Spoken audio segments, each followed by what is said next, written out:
Okay, welcome back to our final session, sixth and final session, policy drivers and government incentives, present and future. Tom Murphy, I gave you credit in the last session, Tom, but Tom certainly is involved with all of these sessions here in the entire program. But Tom will be the moderator for this final session. Down to the last session here, we're trying to create and bring together all the different components of what makes a successful solar development as it would occur here in Pennsylvania. So we've talked about leasing, we've given a tour of what these actually look like as they're taking place. We've talked about the siting considerations, a variety of other things, but one of the components that we really haven't gotten very deep into yet are some of the policy drivers. You know, what are some of the government incentives? So we're going to talk about that now with the two speakers that we have. So what are the things that from a policy perspective that make renewables happen as we think about this here within the Commonwealth and as we think about this going forward? So we're going to cover that and think about it from a federal standpoint, and we're also going to do that from a state perspective. So looking at policy and policy goals in that regard.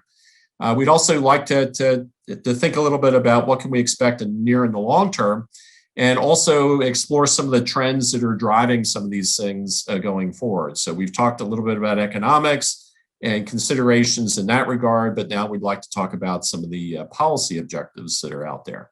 So that's what we're going to do right now. Our two speakers that we're going to have, the first speaker is going to be Seth Bloomsack.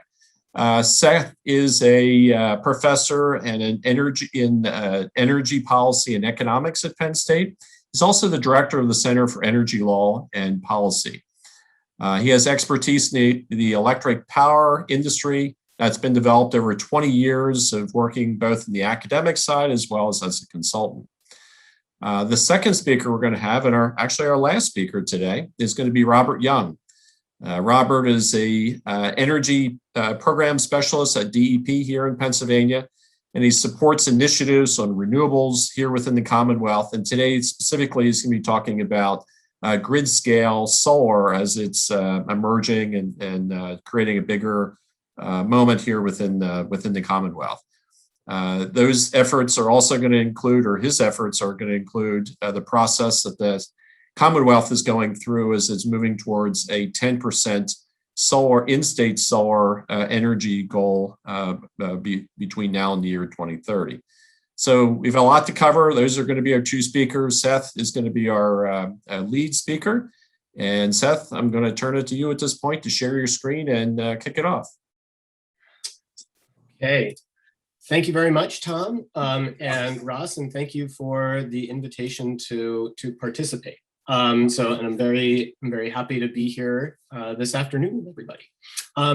So I'm Seth Bloomsack. I direct the Center for Energy Law and Policy at Penn State, and I'm gonna in the time that I have today before I turn it over to Robert from DEP. I'm gonna talk about basically three regional and federal areas that are going to be particularly important for utility scale solar development in Pennsylvania. And those three areas have to do with PJM's markets, the regional power market that covers Pennsylvania. The role of the Federal Energy Regulatory Commission in managing the policy environment for not just utility scale solar, but for the entire wholesale electric system in our region. And then before I turn it over to Robert, I'll talk a little bit about the prospect of Pennsylvania joining the Regional Greenhouse Gas Initiative. A couple of things just up front that I'm not going to talk about in the time that I have, although I'm happy to field questions about them. One is there's already been some discussion about things like tax credits for solar, and so I'm not going to focus very much on that. And the other area where I'm not going to focus a lot, at least right now, is on the number of different electricity related policy proposals that have started to surface from from the Biden administration in DC, right? And that's in part because a lot of this stuff is so new that whether we're talking about an infrastructure package or the idea for some kind of electric grid office within the Department of Energy. These are ideas that are they're so new, and kind of their prospects and path forward are very uncertain at this point. So first I'm gonna talk a little bit about sort of PJM and its role in the regional power system. So Pennsylvania does not have its own power grid.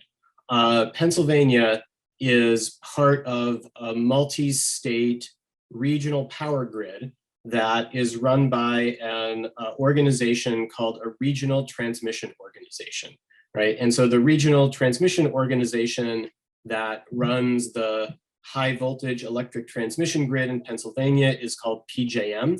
And it is one of a number of regional grid operators that manage different parts of the high voltage power grid that connects the United States and Canada and even portions of Mexico. So this is sort of a close-up of the footprint of PJM. So PJM manages the high voltage power grid covering kind of the all or parts of 13 different states in the Mid-Atlantic region, plus the District of Columbia. So basically the entire area shaded in blue. By some measures, the PJM system is essentially the largest electricity market in the world, and it was one of kind of the first examples of a regional grid operator to emerge through this process of electric industry restructuring that started in the United States over 20 years ago. Okay, and so what PJM actually does and what it does not do is sometimes kind of a mystery and not always very clear, but what PJM does is it manages the interstate, what's called the bulk power grid, basically the high voltage utility scale transmission system. And its basic job is to ensure grid reliability. So on a minute-to-minute basis, PJM works to dispatch power plants so that supply and demand are kept in balance. And then looking over longer time periods, PJM plays a major role in coordinating the planning of the regional power grid. So whether that is generation, transmission, or energy storage, or any other kinds of emerging technologies. And their role in planning is really primarily to ensure reliability, right? So the reliability mission of PJM is really kind of the dominant factor in the decisions that it makes. So PJM has all of these responsibilities, and in this sense, you might think that PJM looks a lot like a giant multi-state electric utility, and in some sense, it shares a lot of the responsibilities that we ordinarily think of utilities taking on. But PJM is different from a utility in that PJM does not own anything, right? It has no physical assets. It does not own power plants or transmission lines or anything like that. And so kind of the position that PJM is in is that it has to find ways to incentivize asset owners, so generation owners, transmission owners, to provide services to the grid to maintain reliability. Okay, and so it largely does this using different kinds of market mechanisms.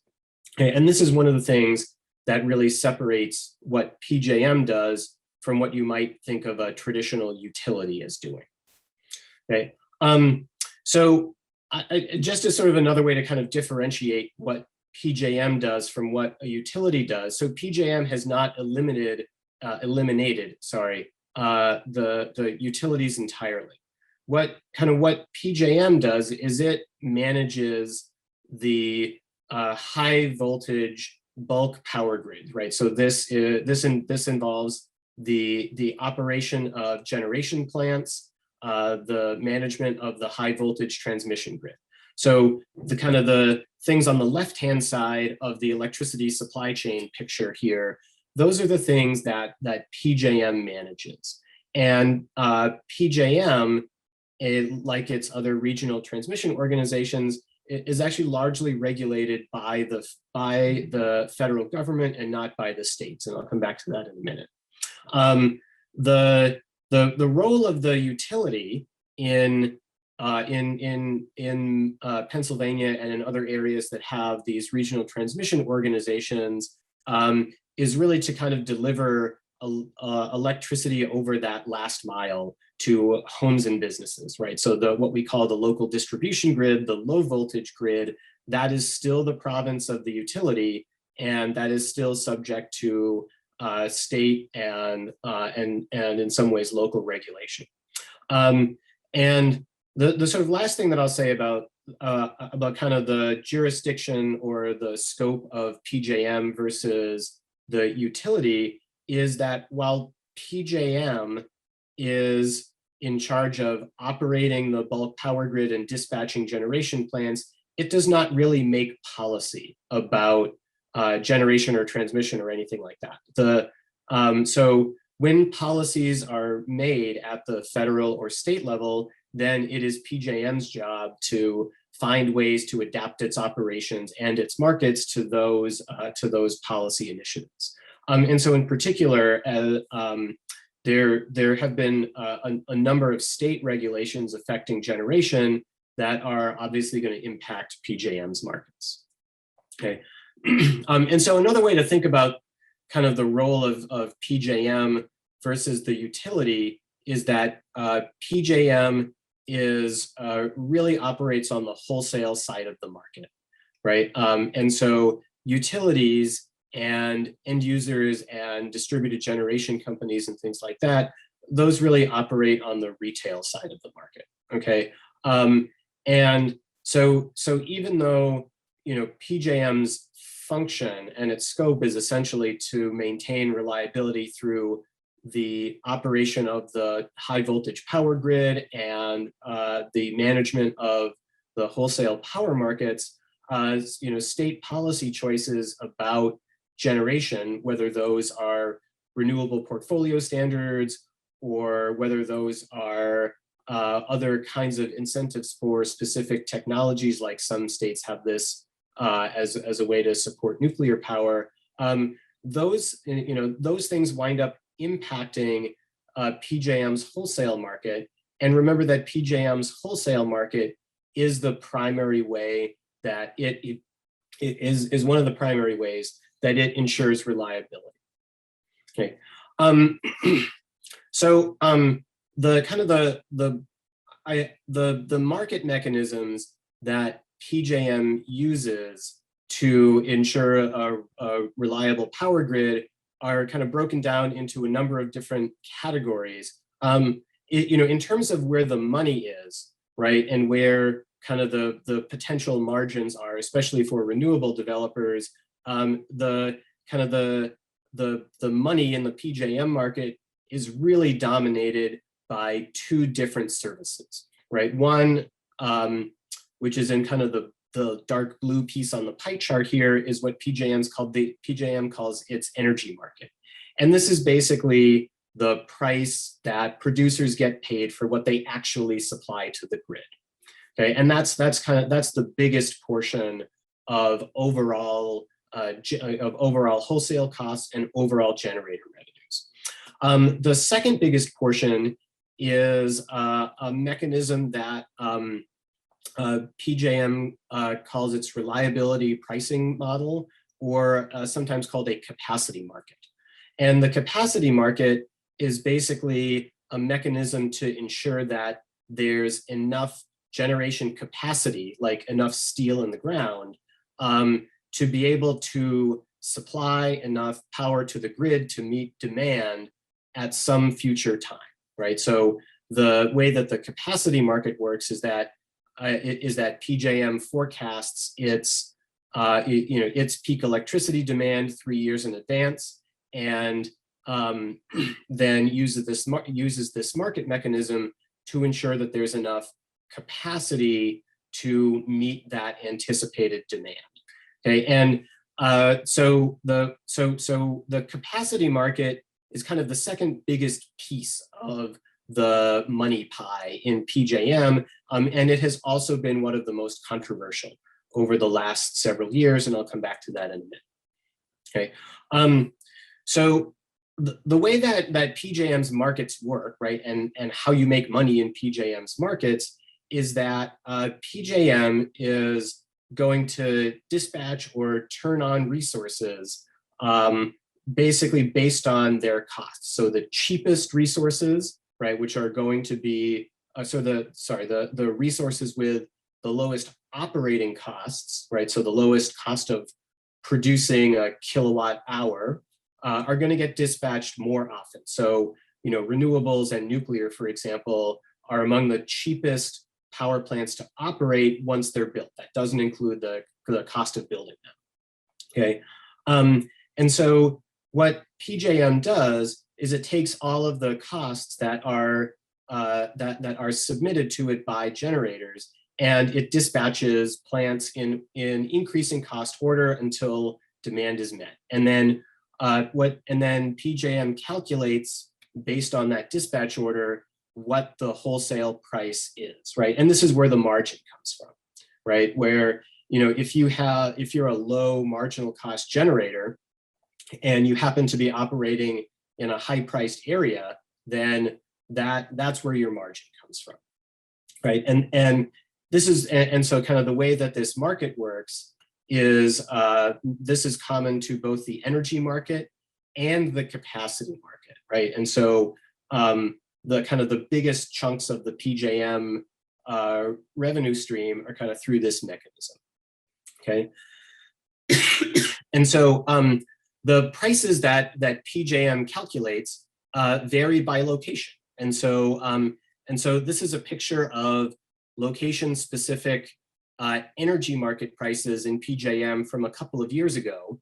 And so areas where there is a lot of electricity demand and where maybe there isn't a lot of transmission to move power around, or there isn't a lot of local generation, are going to have higher prices. And so those are the areas in red in this particular picture. Areas where there is a lot of low-cost generation, but maybe not so much demand, are going to be, are those areas in kind of blue and green, okay? And so where you are located in the PJM grid can have a big influence on what your margins are, right? And it also is going to influence like how difficult it might be to get a project cited and go through PJM's interconnection process. Okay, so PJM's markets, right, which are going to drive a lot of the economic signals, right, in this region for utility scale solar, are regulated not by the states, right? So Pennsylvania does not regulate PJM, but by the Federal Energy Regulatory Commission.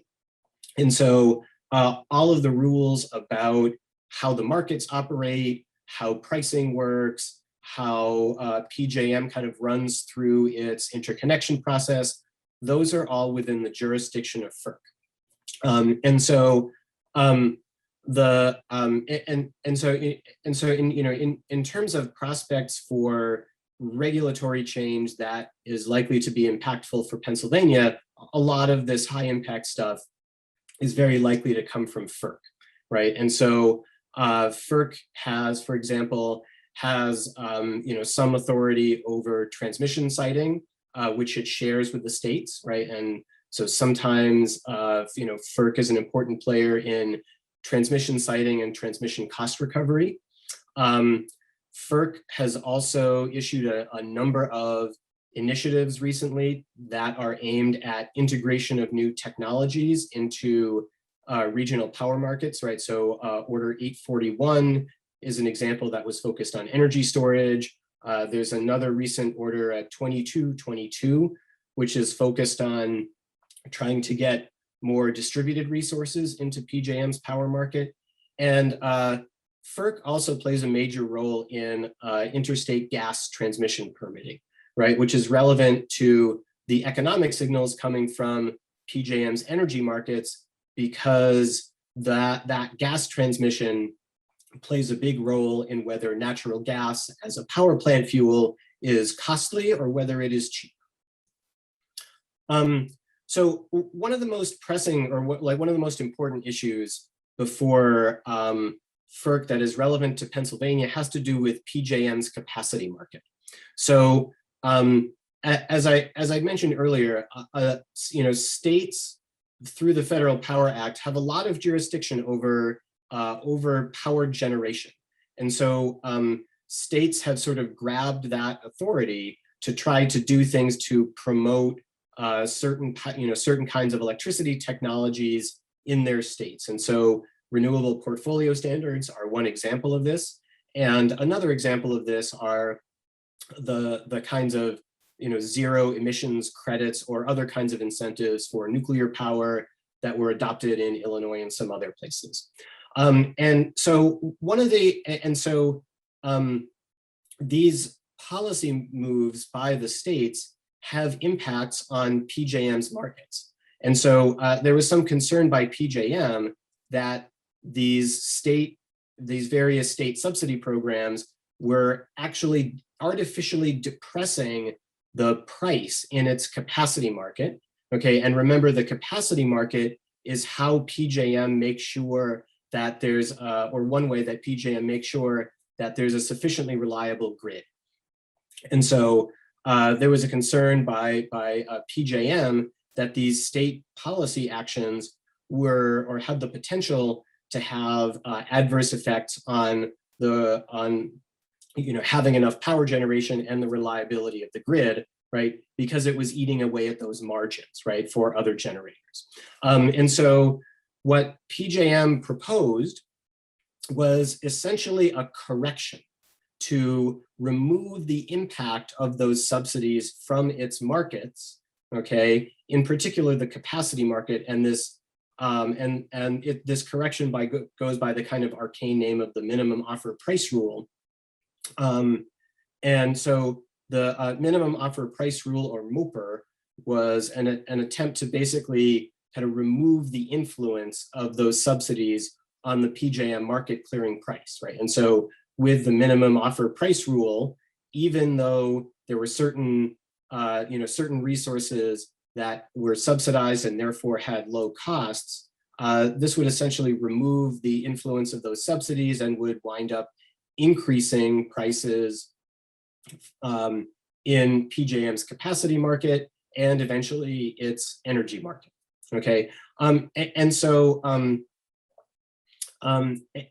this has been kind of an ongoing issue between FERC and PJM over a number of years, and it's not totally resolved yet.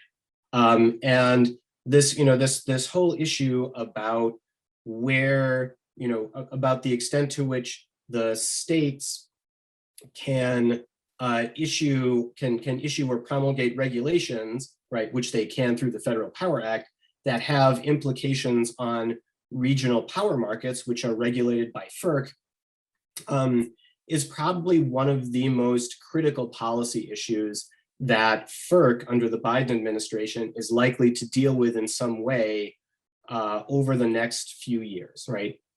And this extends beyond just the minimum offer price rule. Okay. And so the last thing I'm going to talk about in this sort of quick survey is the Regional Greenhouse Gas Initiative. And so this is basically it's a voluntary mechanism to reduce greenhouse gas emissions from the electric power sector. And it basically works as a way to price CO2 emissions from power plants. And so Pennsylvania is sort of in the process of joining the Regional Greenhouse Gas Initiative. And if all proceeds as planned, then Pennsylvania will start participating in RGGI next year in 2022. So RGGI is currently, it's a very controversial political issue in Pennsylvania. But what I want to basically do is just talk for a second about what it means for the solar market if Pennsylvania goes through with joining RGGI. So the Center for Energy Law and Policy issued a kind of interdisciplinary report on this a few months ago, and I'll put the website where you can get the report in the chat when I'm done. So the kind of upshot of Pennsylvania joining RGGI, if that comes to pass, is that it does have the potential to moderately increase wholesale energy costs in PJM, not by a lot. So kind of this idea that a carbon price is going to lead to, substantially larger margins for, for solar or other renewable energy sources is true to some extent, but probably not to a huge extent, unless RGGI winds up sort of really cranking down on the the carbon emissions cap that states develop. Okay, and so kind of the reason is that the prices that have come out of the RGGI market for carbon, right, have not been very, very high, right, and so the prices that you're seeing here, kind of between $3 and $6 or $7 per ton of CO2, that kind of equates to an increase in in the PJM energy price of maybe a few dollars per megawatt hour, right? So that's less than 10%, right, of the current energy price at this point. So RGGI is certainly an important regional issue for the regional power grid. As an economic driver for new solar. I mean, it'll certainly advantage solar project margins, but maybe not a substantial driver. Okay, and sort of as a sort of final plug, if you are interested in sort of learning more about any of these kinds of wholesale market and policy issues, Penn State has a kind of online course on this that is at an undergrad level, primarily for engineers and business folks, but it has a lot of good information about how these markets actually work. So with that, I will turn it over to Robert to talk about state issues. Great, thanks, Seth. Once you stop sharing, I will. Sorry, I will. Okay. Go ahead.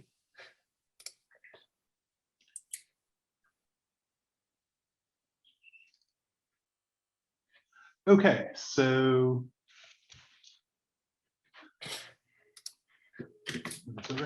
yeah, I'm Robert Young. I'm from the Energy Programs Office within DEP. This office I work for is on the implementation side, so I'll do my best to address some policy issues or policy questions, but it's kind of a separation there. Also, our focus, we're kind of a non-regulatory part of DEP, but two of our main drivers are renewable energy and climate change mitigation within the Commonwealth. So, there's definitely the intersection and understanding the impact and the deployment of utility scale solar is really important to see how it relates to ongoing energy and climate goals within the Commonwealth. So, I'm kind of glad I'm going last here because I can kind of be a capstone and build off the expert presentations over the past 2 days. But as Seth kind of just teed up there, there is a federal role. There's the tax incentives and the oversight over the regional transmission organizations like PJM through FERC, the Federal Energy Regulatory Committee.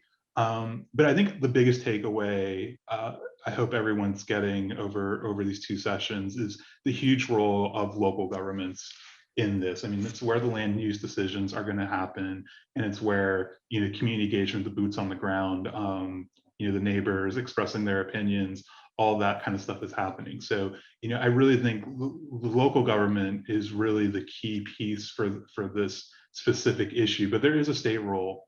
I'll kind of go over that in the next couple of slides, but just to preview it, from a policy perspective, there there's the plans, which are aspirational. I'll go into the Solar Future Plan, which was released in 2018. There's some executive orders, which directs the way the government should do, state government should do operations. And obviously there's legislation, which is much more binding, and I'll preview a couple of those.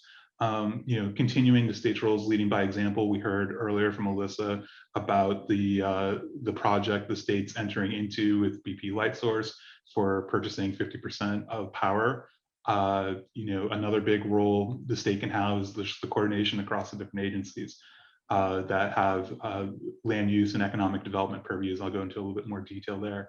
Part of the title of the session talked a lot about that, was kind of teed up as financial assistance, and really, there's no direct subsidies. Seth kind of previewed the role of the alternative energy portfolio standard and the renewable energy credits, but there's really no direct subsidies. The economics of these projects is what's driving them right now. There's profit to be made without, there's not assistance for construction, but there are those underlying kind of adjustments to the market that do it. So it's not true. It's true to say there's no financial assistance, but there's really not grant programs for this type of development at this time. From a regulatory perspective, the state's role is very limited. There's the standard stormwater permitting that you would have for any sort of construction project with more than an acre of land disturbance. But unlike, DEP would be a lot more involved in a coal plant or a natural gas plant because of the air impacts and the water impacts. And because those aren't really present with solar, there's not a huge role the state government plays in these. And again, as I was mentioning, this is what's happening at the local level, which kind of leads, to, our role then is, education, outreach, and having these types of sessions and having these conversations and partnering with Penn State on this type of work. So, the bottom there, just talking about the executive order, kind of going back, that's the way to direct state operations. But they're from 2019, the governor set out a goal to reduce greenhouse emissions by 26% by 2025 and 80% by 2050. So that's kind of a guiding principle throughout a lot of this work. Moving on, as I previewed with the Solar Future Plan, this was done in 2018. Coming away from that, the goal was overall to have 10% of electricity generation from in-state solar by 2030. Currently, or at the time of the report, it was only 0.5%. It hasn't deviated too much from then, but we'll kind of talk about that in a second. There were multiple scenarios, ranging from a heavier mix of distributed generation, which is your rooftop solar, to a heavier mix, 90% of that coming from grid scale. So different scenarios were modeled. In that 90% in-state coming from grid scale sources or utility scale sources, that comes out to about 10 gigawatts of solar generation. And at the time, the rule of thumb was about 8 acres were needed per megawatt. And we've talked about how that's probably reduced. It probably depends, obviously, situationally. I think we're using more of a 6 acre. Dan had alluded to that on Tuesday, rule of thumb moving forward. And coming out of the plan, there were 15 recommendations, and I'll kind of address 4 of those as they are relevant for the utility scale discussion. So this slide real quick, on the left there, you kind of just see, the very simple modeling it out, very linear, getting to 10% by 2030. This is a figure included in the plan. But in reality, it's going to be a lot more different than that. So on the right, what you're seeing is each year, the Energy Information Agency of DOE kind of does a solar or a energy outlook. And so each year they're revising their projections for different types of the energy mix. And you can kind of see that, the projections for utility scale solar have been underestimated at every turn moving forward. So, back in 2013 and 2015, we're only a quarter of the actual output coming from grid scale solar. Again, this is on a national level, but it could probably be applied at the state level, is what was expected. And obviously each year it gets a little tighter because of revisions and new starting points. You kind of see highlighted there in 2018 what the projection was.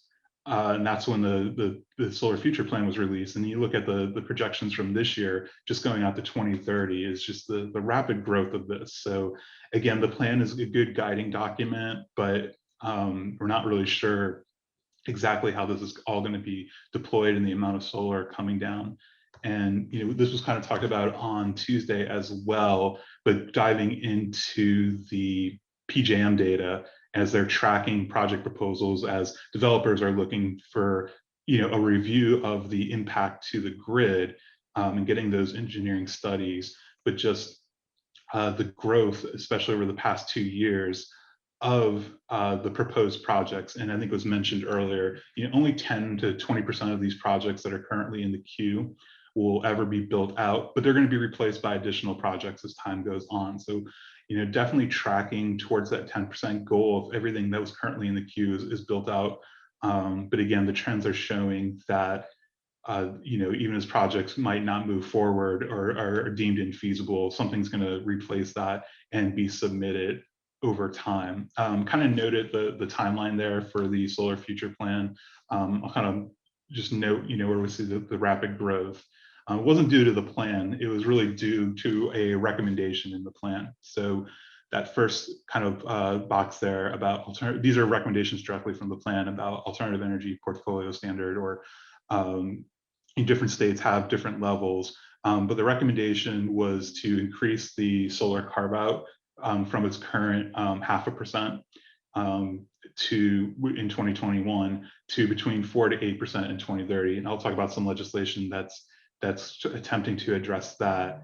So that was one suggestion related to that. But the other big one was ensuring that the credits that are used to satisfy the generation or what electric distribution companies in Pennsylvania have, moving forward after 2018, all of those credits need to come from in-state generation. In the past, your Duquesne Lights or your PP&Ls or your First Energies could have gotten those from anywhere on the PJM system. So they could be buying credits from North Carolina or Virginia. But in 2018, there was that change to require moving forward that any new eligible entity had to demonstrate in-state generation. So that probably goes back to one of the drivers as we're seeing more and more proposed projects within the Commonwealth.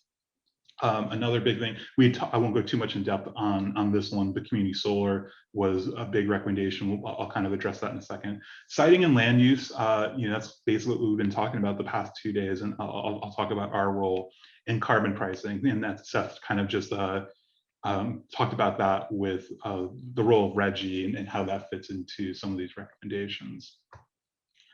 So as we look at the portfolio standard in our neighboring states, you can kind of see they're all over the place, ranging from New York that has a 70%. This is for all renewables, not just solar. And then if there's a specific number for solar, that's shown below.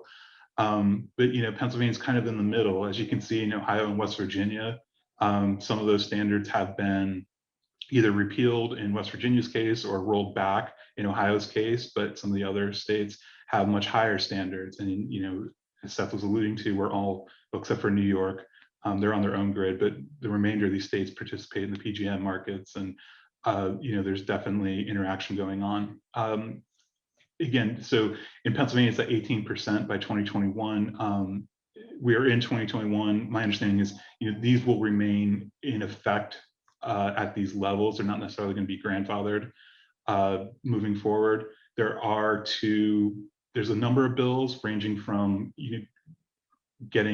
increasing the standard up to about 5.5% solar carve out, and a more balanced bill up to having a 7.5%. Both of those are kind of pending legislation. I don't know how much movement there are on those right now, but there are proposals to do it.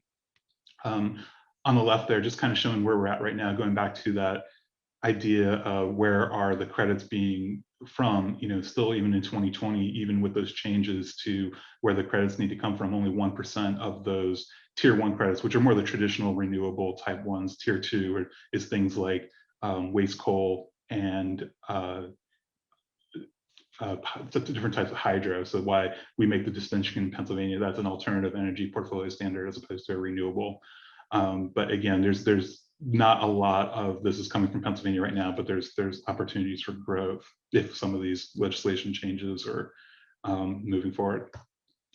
Again, this was kind of just a placeholder for me, just to again mention community solar.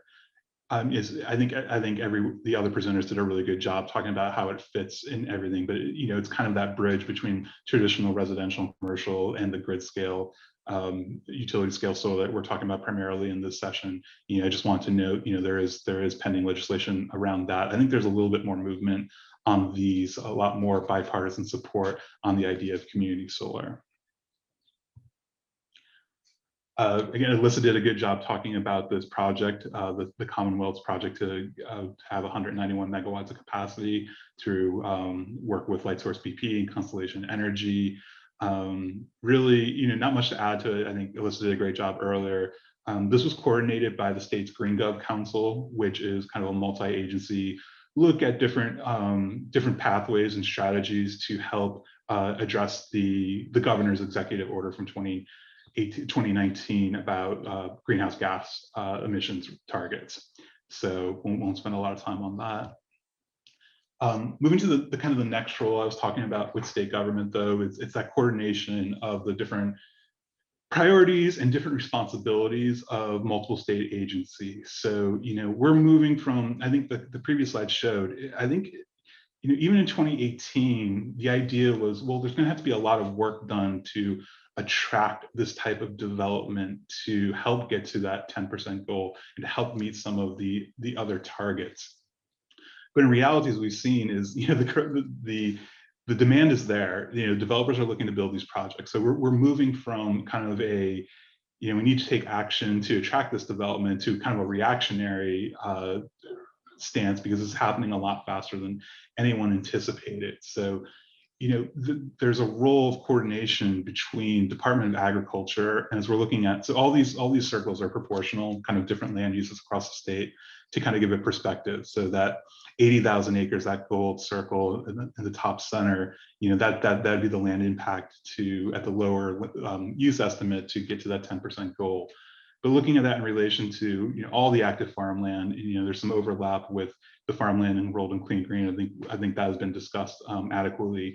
I think talking about farmland preservation, that 577,000 acres is what's enrolled in the Commonwealth Farmland Preservation Program, and it was mentioned how grid scale solar development can't happen on that land. But then looking at the forest land within the state as well, because there are projects. Most of what we're hearing is happening on agricultural land, whether it be prime farmland or fallow or not as productive land. There are projects going in forest areas, which is raising concern of folks from private entities and Department of Conservation and Natural Resources. So we're initializing conversations and having to come up with kind of cross-departmental strategies to start addressing this. And we always hear about landfills and former mine lands, and again, just want to put those in there as kind of a reference point for the land impact and the need to engage Department of Community and Economic Development, and do incentive programs make sense to drive, as we learned from the first presentation today. The ideal sites are large, contiguous parcels with good access to transmission infrastructure and low gradients of nice flat land. So how much of the former mine lands, how much of the landfills actually fit the bill for this kind of development? These are the types of things we're having discussions that need to be looked at moving forward. These are I think I prepared this slide obviously before the session, but I think it's matching everything we're hearing. There's that. As we're considering land use, it's citing the projects where they make the most sense and what are the policy drivers to help achieve that. The need for farmland and forest preservation and maximizing the use of abandoned mine lands and other underutilized areas. We had talked about the idea of what is the actual property tax collections impact. I think Franklin County really is the only county with a significant number of these projects operational now, and I think that's going to be the test case, and that needs to be examined to give a realistic idea to communities what they expect to see in revenues, because I don't know right now there's really no baseline, and just how Pennsylvania property tax law is and how these are considered, the differential, the change in assessments to the land's value because it's more productive, but the structures themselves really aren't going to be coming under a tax burden. The property tax value was changing that was discussed earlier. I won't go into depth on that. And obviously, we spent a lot of time talking about the end of project concerns.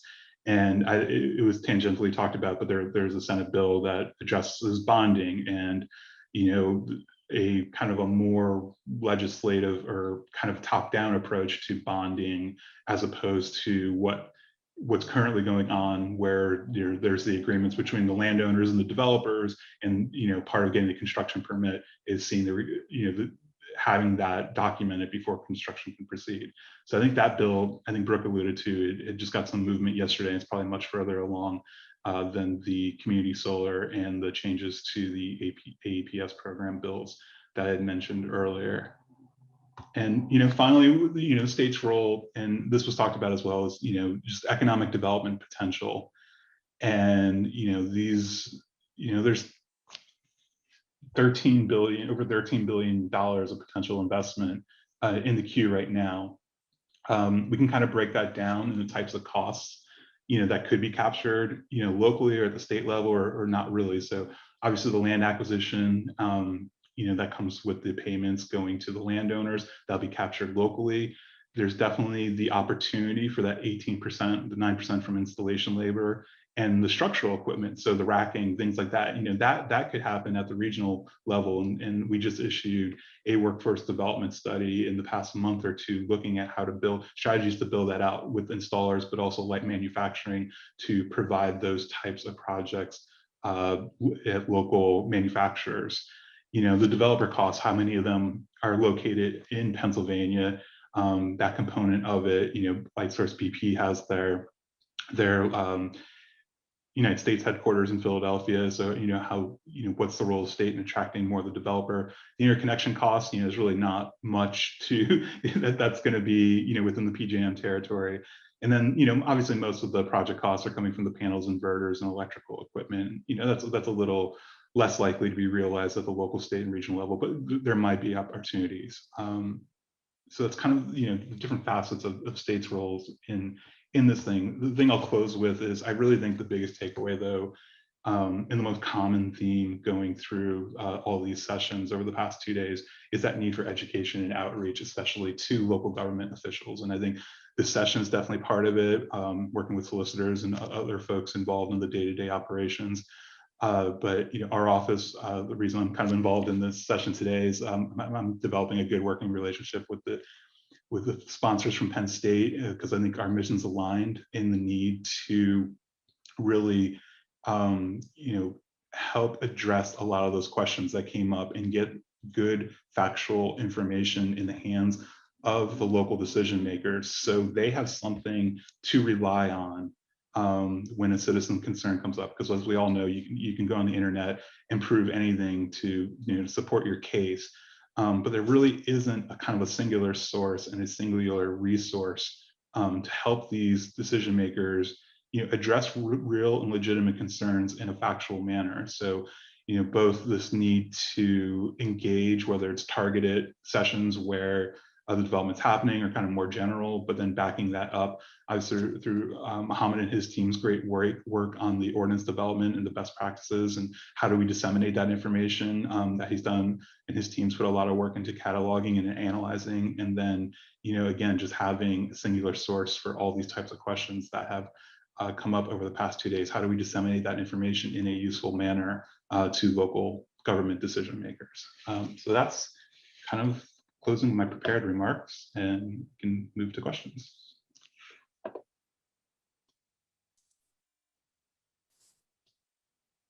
right, gentlemen, thank you. Appreciate your time with us this afternoon. Certainly appreciate the range of comments that you made. I think was a helpful fill in to a gap that we had seen in the overall strategy of trying to do the outreach relative to this solar topic. I would mention overall, again, that we do have the QA pod. So if you have questions that you'd like to pose, please put them in there.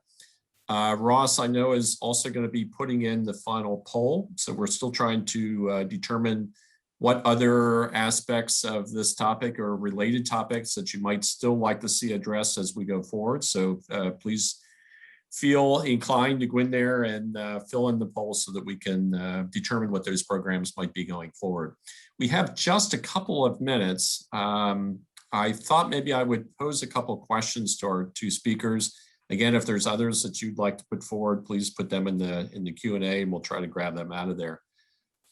Seth, I'm going to start with you. Maybe kind of a high level question, maybe even an opinion piece based on, we think about where policy is going and relative to solar and energy and such. But often I hear the question that there's the comment being made that there's sometimes a disconnect between where energy and policy is going. We think about this more broadly. When we think about this on a collective basis as well, we want to have more solar, we want to have more, whatever the energy type might be. So at a high level, it seems to be that there's a trend or a collective interest in doing that. At a very local level, sometimes the public might not see it quite the same way. I'd use the illustration, thinking maybe a better way to describe it. Everybody likes the fact that there's interstate highway. If you want to drive to California, they're there, jump on them and go. But when it shows up that they want to extend it and go through your particular farm and split it in half, they look at it a little bit differently. Could you speak to that disconnect maybe and where you think that might be heading when we think about these larger initiatives, maybe at the federal level? Yeah, I mean, I think what you have hit on, Tom, is I think kind of the principal tension that we are going to be seeing kind of in the energy markets more broadly. That at the federal level, there are goals for carbon-free electricity by 2035 or 2050, or things like that. And so those are all certainly worthy goals. But the bottleneck for implementation of all of these is largely going to happen at the kind of the siting and permitting process for solar farms, as this group has been talking about, right, for the past several sessions, for electric transmission lines, right, which are absolutely vital to be able to move all of that solar power around. And so I think that I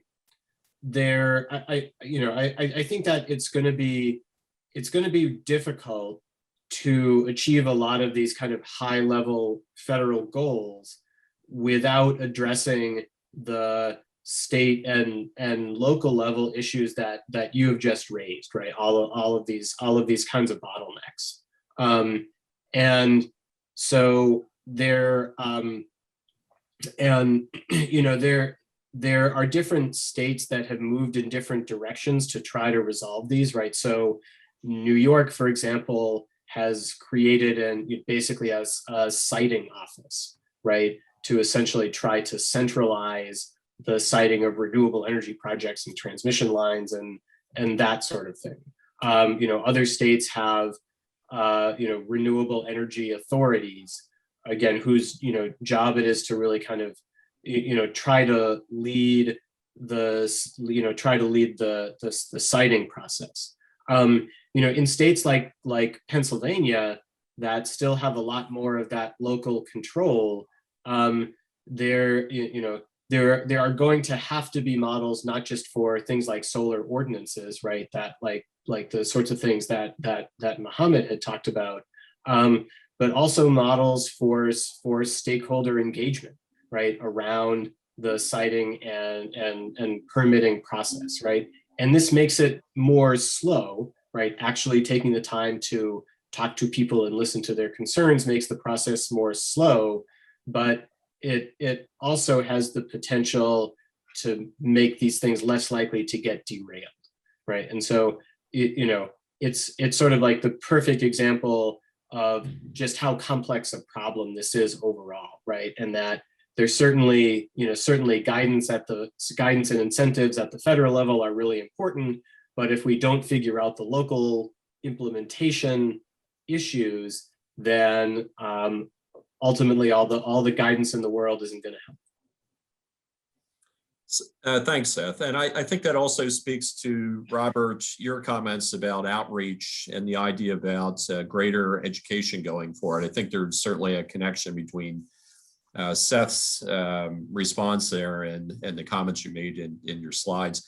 And I think it also goes to the commentary that Alyssa offered in her lower impact type siting, looking for locations out there that are not going to be as problematic with the broader public because some of the infrastructure might already be in place, et cetera, et cetera. Now that's all fine, assuming that the infrastructure has enough capacity left.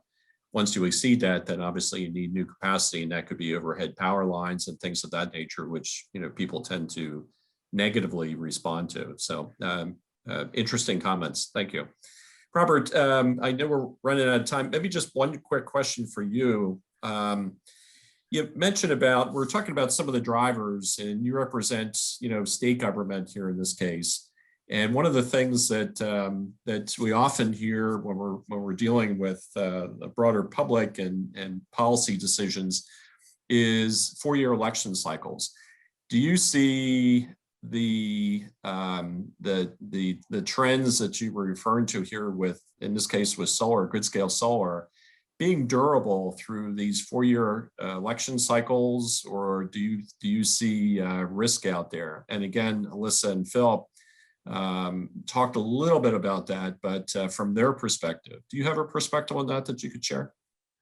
I mean, it's interesting to kind of game that out as we're looking at the amount of applications to the PJM and that demand there.